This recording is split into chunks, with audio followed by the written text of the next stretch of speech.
We will bring on Pat Kelsey from Louisville next. I believe he is here. Yep.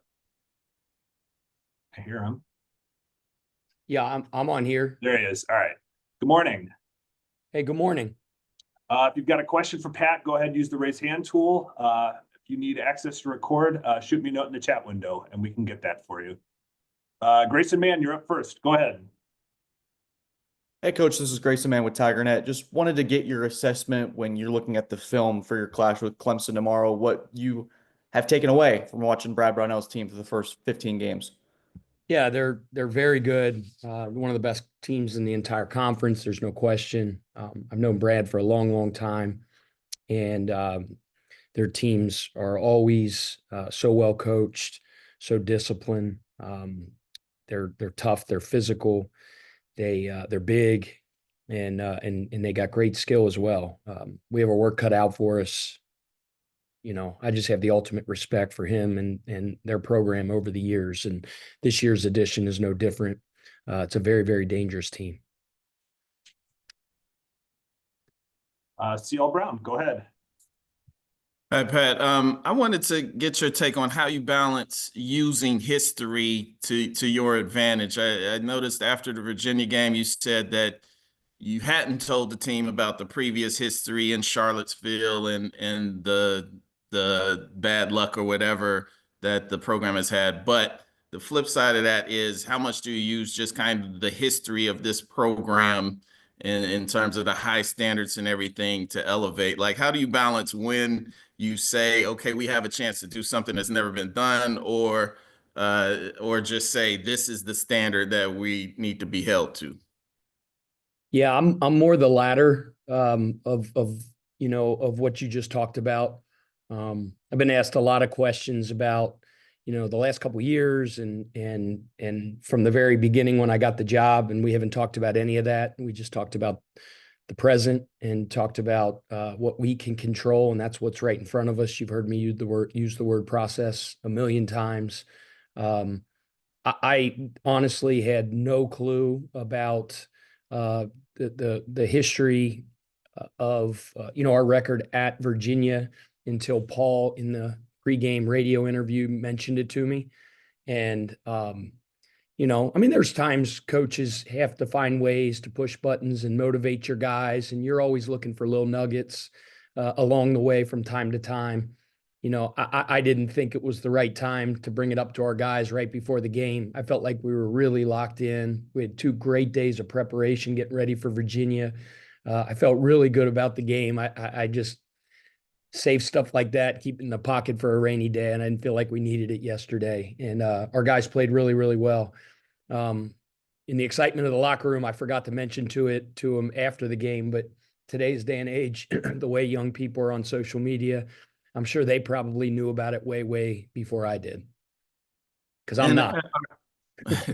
And I wanted to ask if there were any aspects of the revival, so to speak, if you were ahead of schedule from any aspect that you thought about. Yeah, I think, again, I know what you're getting at, and I know I'm a very boring interview sometimes when it comes to that. I mean, obviously we use that as our slogan, our rallying cry from a marketing standpoint in the community. And I think people feel that we're building great momentum. The success we've had in the early part of the season, I mean, now that we're at the midway mark, you can feel the energy and things like that and the excitement in the fan base. And that's really what the revival is all about.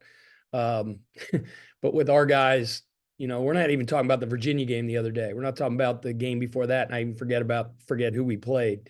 We're not talking about, what's going to come the game after, 2 games after Clemson, because I don't even know who we play then.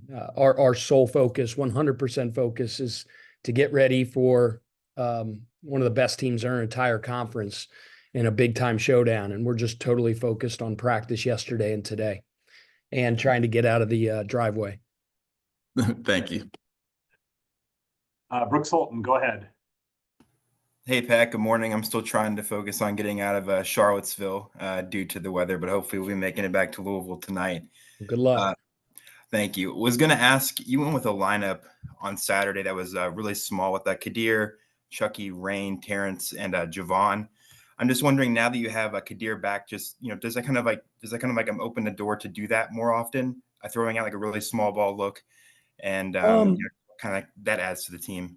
Yeah, I mean, I'm a big believer that it's not how big you are, it's how big you play. And I didn't even really consider it kind of a small ball lineup because you just mentioned some really, really tough dudes in that lineup that you rattled off. So again, I just, you probably consider your front court guys in that lineup. If you had to pick two of them to be Javon and Kadir, those guys are versatile and they can guard a bunch of different positions and they're tough as heck, as is our front court guys as well. So again, I think the big thing is not how big you are, it's how big you play. And those guys play really big and tough.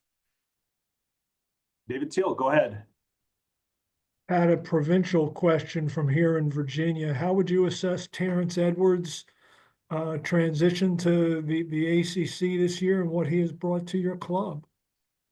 I'm trying my best to expand my vocabulary, so I don't know exactly what provincial means. I'm sorry. My Xavier education didn't get me to that level. I'm just kidding. But I know what you're saying. Terrence has been a joy to coach. Obviously, coming from JMU, and Mark did a remarkable job with him and built that program into one of the best in the country. I mean, they were top 25. They won 1 million games. We played Terrence early on in his career at JMU. And then obviously to see him late in his career, just the trajectory of how he's grown, how he's gotten better in every aspect of his game. He's got a great attitude, works hard every day. He's a terrific leader for us. His calling card is his ability to really, really score the ball. And he can do that with the best of them.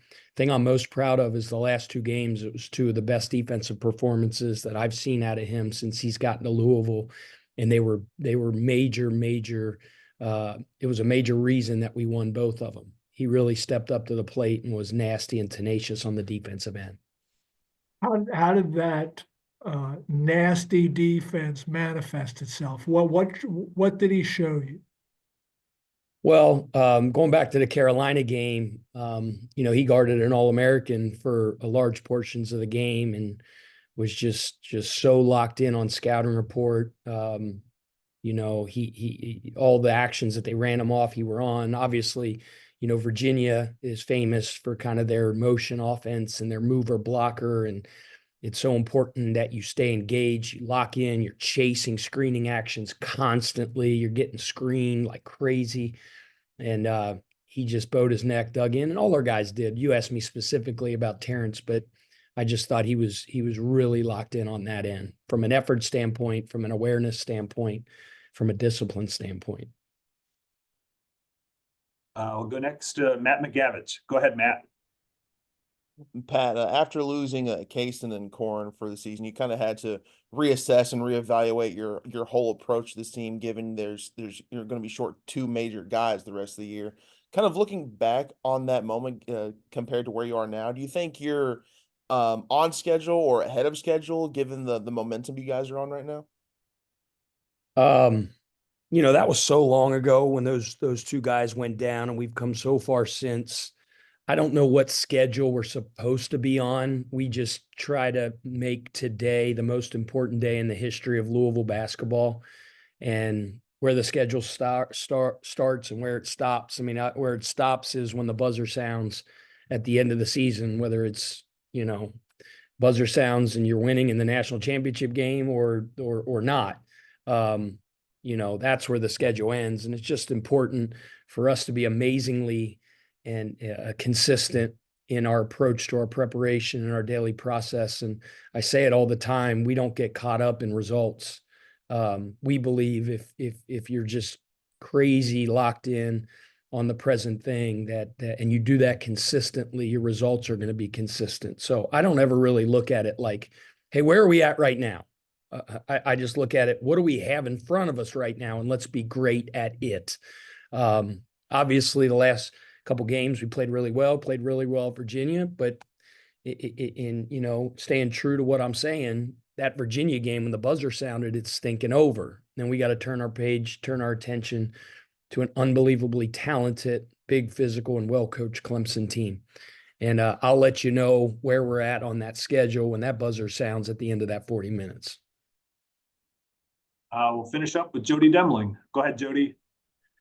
Pat, with Kadir back, what really does he bring? He does a little bit of everything, as we saw the other day. What's kind of the role for him moving forward? Kadir is a very versatile player, kind of a jack of all trades guy. He can guard multiple positions. He's very athletic and very active defensively. We need him right now to come off the bench and kind of not maintain the status quo, but to raise the energy level when he comes in. And he really did that the other day. Just came in and affected the game on both ends of the ball.